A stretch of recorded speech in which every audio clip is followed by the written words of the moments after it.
ഇല്ല, കോടതി ഇന്ന് വേറൊന്നുമല്ല. അവരെ രണ്ടുപേരെയും വിളിപ്പിച്ചു, രണ്ടുപേരെയും അടുത്ത് കോടതി തന്നെ നേരിട്ട് കേട്ടു. അതിനുശേഷം ഇവരെ കൌൺസിലിംഗിന് വിട്ടേക്കുകയാണ്. ഇപ്പം രണ്ടുപേർക്കും ഒരുമിച്ച് ജീവിക്കണമെന്നാണ് കോടതിയിൽ പറഞ്ഞത്.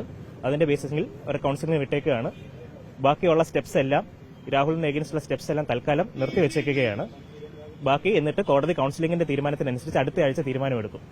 അതുവരെ എല്ലാ സ്റ്റെപ്പുകളും നിർത്തിവെച്ചേക്കുകയാണ്. അതാണ് ഇപ്പം നടന്നിരിക്കുന്നത്. കോടതി നടന്ന സംഭവം ഇത്രയേ ഉള്ളൂ. ഇല്ല, സർക്കാർ അവിടെ ഇതിനെ സർക്കാരിന്റെ ഭാഗം പറഞ്ഞു. അതിനുശേഷം ഇവരെ കേട്ടതിന്റെ അടിസ്ഥാനത്തിൽ മാത്രമാണ് ഇവരെ കൌൺസിലിംഗിൽ ഇപ്പോൾ വിട്ടിരിക്കുന്നത്. സർക്കാരിന്റെ ഭാഗം സർക്കാർ ക്ലിയർ ആയിട്ട് തന്നെ പറഞ്ഞിട്ടുണ്ട്. സർക്കാർ പറഞ്ഞത് അതിന്റെ സീരിയസ്നെസ് ആണ് പറഞ്ഞത്. പക്ഷേ അത് തീരുമാനിക്കേണ്ട കോടതിയാണ്. ഇവരുടെ മൊഴിയാണ്. അവർ കോടതിയിൽ പറഞ്ഞിട്ടുള്ളത് നമുക്കറിയാം. കോടതിയും ജഡ്ജി മാത്രം കേട്ടതാണ്. നമുക്കത് പറയാൻ പറ്റത്തില്ല. ബാക്കി ഒരു കൌൺസിലിംഗിന് ശേഷമേ തീരുമാനം എടുക്കാൻ പറ്റത്തുള്ളൂ.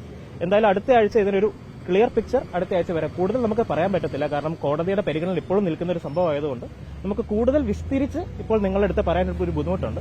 അടുത്ത ആഴ്ച നമുക്ക് അതിനൊരു ക്ലിയർ പിക്ചർ കിട്ടും. Okay, thank you.